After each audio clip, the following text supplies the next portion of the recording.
Share market का जगत में जब भी किसी कंपनी का आईपीओ आता है, यानी कि आईपीओ अलॉटमेंट होने वाला है, तब से हमको सुनाई देता है कि किसी-किसी इन्वेस्टर ने ऑलरेडी इस कंपनी में इन्वेस्ट कर भी चुका है, जो कि एंकर इन्वेस्टर कहा जाता है।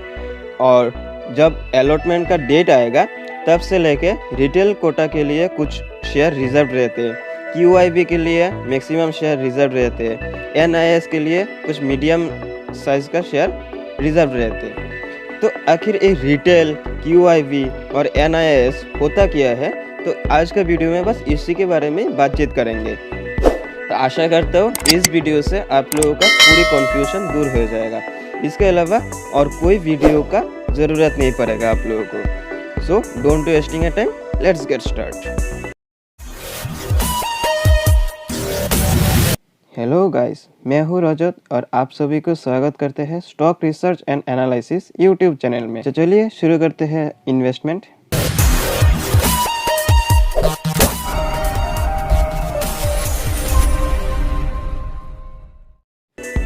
आज का इस वीडियो में हम जानेंगे कि RIIS यानी कि रिटेल इंडिविजुअल इन्वेस्टर्स क्या होते हैं, QIB यानी कि क्वालिफाइड इंस्टीट्यूशनल बायर्स क्या होते हैं, NII यानी कि नॉन इंस्टीट्यूशनल इन्वेस्टर्स क्या होते हैं। इसके साथ साथ और एक टॉपिक में भी हम जानेंगे जो कि एंकर इन्वेस्टर्स, जिसका चर्चा IPO के आने के पहले से स्टार्ट हो जाता है। एंकर इन्वेस्टर्स ने उस IPO में ऑलरेडी इन्वेस्ट कर चुका है, तो उस एंकर IPO के बारे में भी हम इस वीडियो में जानेंगे। इस सारी चीज़ों के ऊपर डिस्कस करने के पहले हम आप लोगों के लिए एक बात बोल देना चाहता हूँ।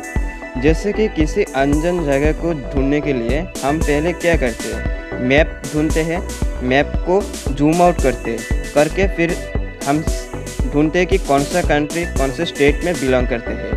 फिर जाके उस पर्टिकुलर एरिया को हम जूम करते हैं, फिर जाके उस एरिया का डिटेल या रूट वगैरह ढूंढते रहते हैं। तो सेम तरह के हम इस नॉलेज का, आज का जो सेशन है, इस सेशन का जो नॉलेज है उसे हम जूम आउट करके शॉर्ट फॉर्म में हम पहले समझेंगे, फिर जाके इसको डेप्थ में जाएंगे और अच्छे से समझेंगे, मास्टर्स करेंगे पूरी, ताकि हमारा जो नॉलेज है पूरी तरह से आसान तरीके से गेन हो पाए।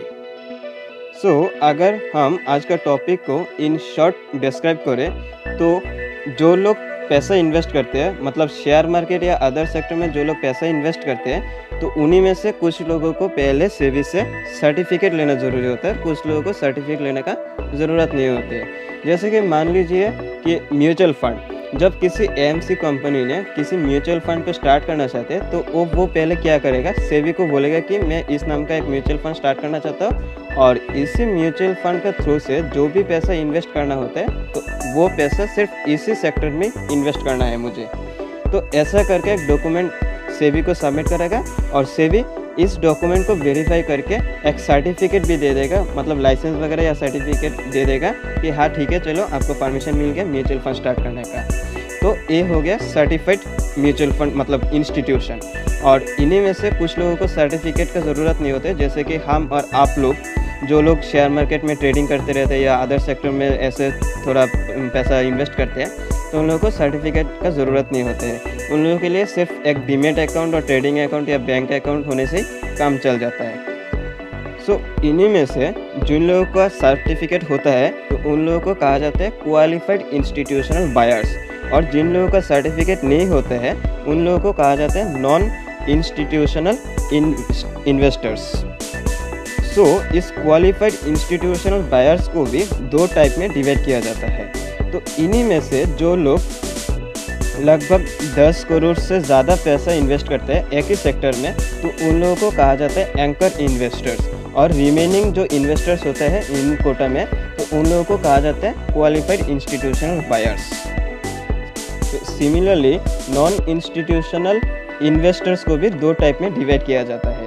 इनमें से जो लोग किसी सेक्टर में 2 लाख से कम पैसा इन्वेस्ट करते हैं, तो उन लोगों को कहा जाता है RIIS यानी कि रिटेल इंडिविजुअल इन्वेस्टर्स। और रिमेनिंग जो नॉन इंस्टीट्यूशनल इन्वेस्टर्स होते हैं उन लोगों को HNI यानी कि हाई नेट वर्थ इन्वेस्टर्स कहा जाता है। अब आप लोगों का दिमाग में एक डाउट ज़रूर आता होगा कि मेरा डीमैट अकाउंट में तो 2 लाख से ज़्यादा पैसा है और हर दिन मैं 2-3 कंपनी को मिला के इस 2 लाख से ज़्यादा पैसा मैं इन्वेस्ट कर ही लेता हूँ। तो मैं क्या RIIS में बिलोंग करता हूँ या HNI में बिलोंग करता हूँ? तो इस डाउट के लिए हमको पहले इस सारी डेफिनेशन को डेप्थ या इन डिटेल में डिस्क्राइब करना ज़रूरी होगा। तो वीडियो का अंत तक बने रहिए और मैं आशा करता हूँ कि आपका जो ये डाउट है वो पूरी क्लियर हो जाएगा। अब पहले जान लेते हैं सर्टिफाइड जो इंस्टीट्यूशन होता है यानी कि क्वालिफाइड इंस्टीट्यूशनल बायर्स यानी कि QIB। तो इसका डेफिनेशन पहले जान लेते हैं। तो सेबी ने जो डेफिनेशन दिया, the Security and Exchange Board of India यानी कि SEBI defined a QIB as the institutional investors that possess the necessary expertise plus the financial background to carefully evaluate and strategically invest in capital market। मतलब सेबी जो definition दिया इसमें कहा गया कि जो इन्वेस्टर्स या इंस्टीट्यूशन सेबी से सर्टिफाइड होगा और वो केयरफुली पैसा इन्वेस्ट करेगा, पैसा को गंवाने का डर कम रहेगा, तो उन्हीं इन्वेस्टर्स को मतलब इंस्टीट्यूशन को क्वालिफाइड इंस्टीट्यूशनल बायर्स कहा जाएगा। अब जान लेते हैं क्वालिफाइड इंस्टीट्यूशनल बायर्स का अंदर कौन कौन आता है। तो सेबी का जो लिस्ट आया है, in accordance with clause 2.2.2B5 of the DIP यानी कि disclosure and investors protection guidelines के मुताबिक जो लिस्ट आया which are formulated in 2000 and amended SEBI designed the following as QIB। मतलब इस लिस्ट में जो लोग होगा वो लोगों को QIB में माना जाएगा, वो सेबी से क्या ऐसा कहा गया है।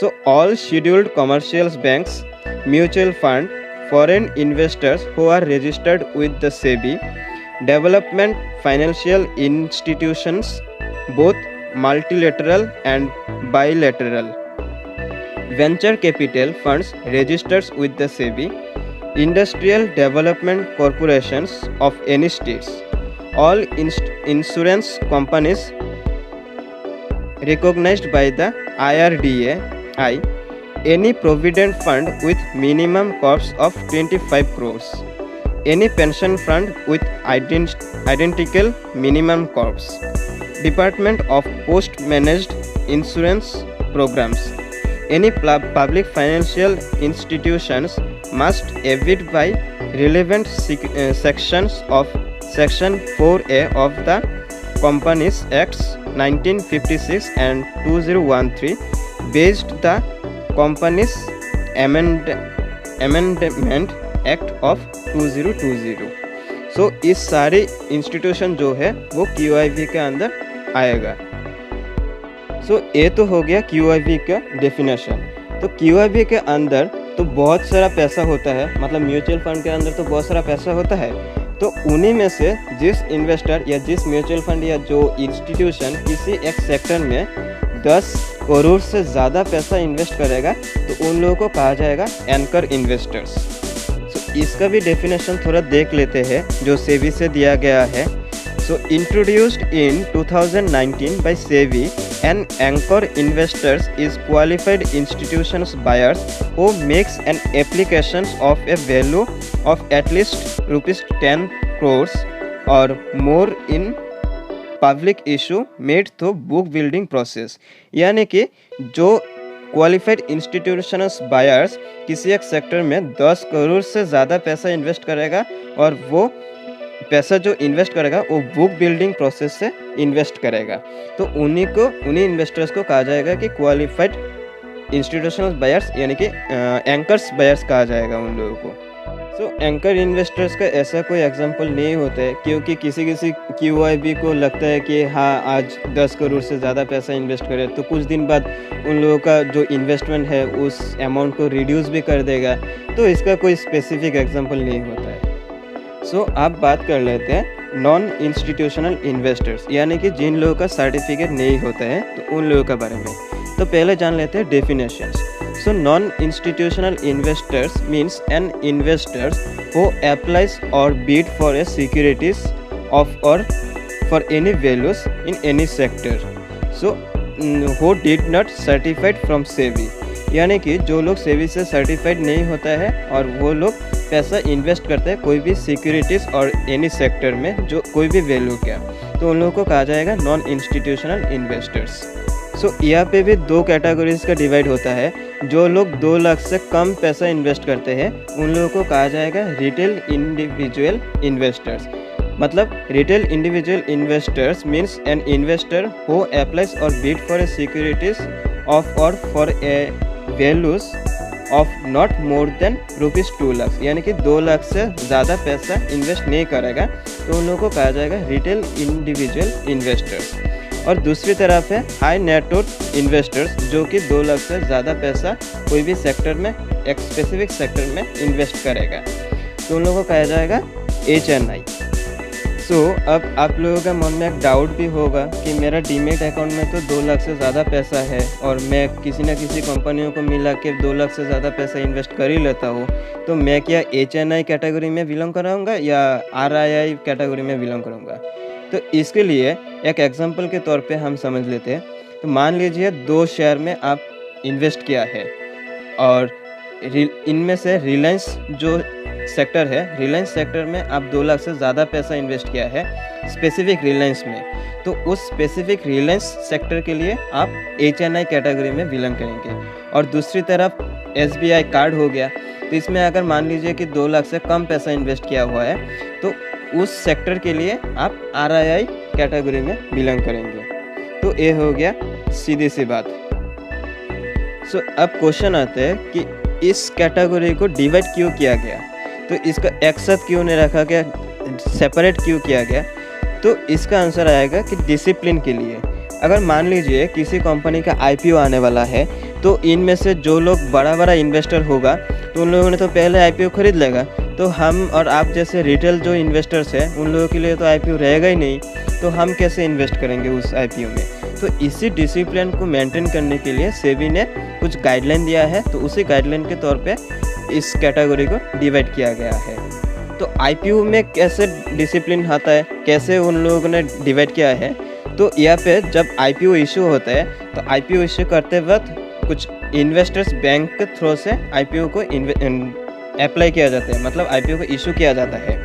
तो तब इशू के पहले ही उन लोगों का लिस्टिंग हो जाता है कि रिटेल इन्वेस्टर्स ने कितना इन्वेस्ट कर पाएगा, NII कितने इन्वेस्ट कर पाएगा, QIB कितना इन्वेस्ट कर दिया, मतलब हर एक सेक्टर के लिए डिवाइड किया जाता है।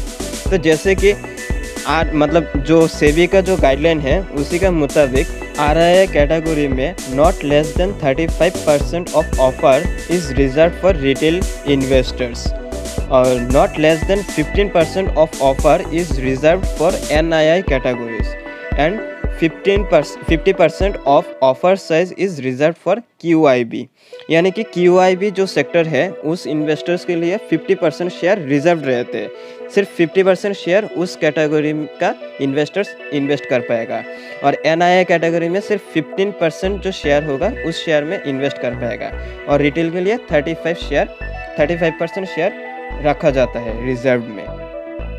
अब इस NIIS और QIB का कुछ प्रोस एंड कॉन्स के बारे में भी जान लेते हैं। सो NIIS का प्रोस के बारे में जाने तो NIIS can apply for more than 2 lakhs in an IPO. NIIS need to not have to register with SEBI, यानी कि 2 लाख से ज़्यादा पैसा IPO में इन्वेस्ट कर पाएगा और उन लोगों को सेबी से रजिस्टर होने का ज़रूरत भी नहीं है। और NIIS can withdraw from an IPO before the day of allotment, यानी कि NII कैटेगरी से जो लोग IPO में इन्वेस्ट करेगा वो लोग अलॉटमेंट का पहले वो पैसा विड्रॉ कर पाएगा। और कॉन्स के बारे में बात करें, यानी कि NIIS are not eligible for the price discount available for retail investors, यानी कि प्राइस डिस्काउंट उन लोगों को नहीं मिलेगा। The reserve allocation is less 15% when compared to RII 35%. This decreased the chances to allotment in case of over subscription, यानी कि जब शेयर को ओवर सब्सक्रिप्शन हो जाएगा तब उसका अलॉटमेंट मिलने का चांस कम होता है। अब बात कर लेते हैं QIB का एडवांटेज एंड डिसएडवांटेज के बारे में, यानी कि प्रॉस एंड कॉन्स। प्रॉस के बारे में बात करें तो unlike traditional methods of racking up investments which takes time and requires SEBI's approval, यानी कि सेबी का अप्रूवल लेना ज़रूरी होता है इन्वेस्टमेंट के लिए। ए QIP can settle quickly sometime in weeks time, यानी कि वीक टाइम में कभी भी वो सेटल अप कर लेते हैं, वो भी जल्दी। वीकेंडली मीन्स मंडे से लेके फ्राइडे तक वो कभी भी वो सेटल अप कर सकते हैं, वो भी quickly. A competent merchant broker can place a QIB's investment corpus into a distressed firm's coffers and revive it quickly. There is no requirement to hire a team of solicitors, auditors, and bankers to invest. Some overhead are thus reduced. Finally, all qualified institutional buyers can sell off large chunks of stocks and exit at any point of time. This is in sharp contrast with investing in an IPO, where a 1-year lock-in period exists. और cons के बारे में बात करें तो institutional buyers can own a substantial stake in company. Thanks to IPOs, it may dilute existing shareholders' interests. It may lead to a marked reduction in the right of stakeholders. आशा करता हूँ मैं आप लोगों के साथ ये जो सारी टॉपिक है इसका डेफिनेशन वगैरह या डिस्कशन वगैरह अच्छे से कर दिया होगा, और आप लोगों का जो डाउट था वो पूरी क्लियर हो गया होगा। और अगर वीडियो का अच्छा लगा तो लाइक ज़रूर कर देना, शेयर ज़रूर कर देना, और अगर इसी तरह कोई भी डाउट होगा इसी रिलेटेड तो कमेंट में ज़रूर मेंशन कर देना, मैं सॉल्व करने की कोशिश करूँगा। और चैनल को सब्सक्राइब कर देना, साथ में बेल आइकन भी दबा देना, क्योंकि आगे जाके जब भी वीडियो आएगा, नया वीडियो आएगा तो नोटिफिकेशन का तौर पे आप लोगों का मोबाइल में आ जाएगा और तुरंत देख पाएंगे। Thank you.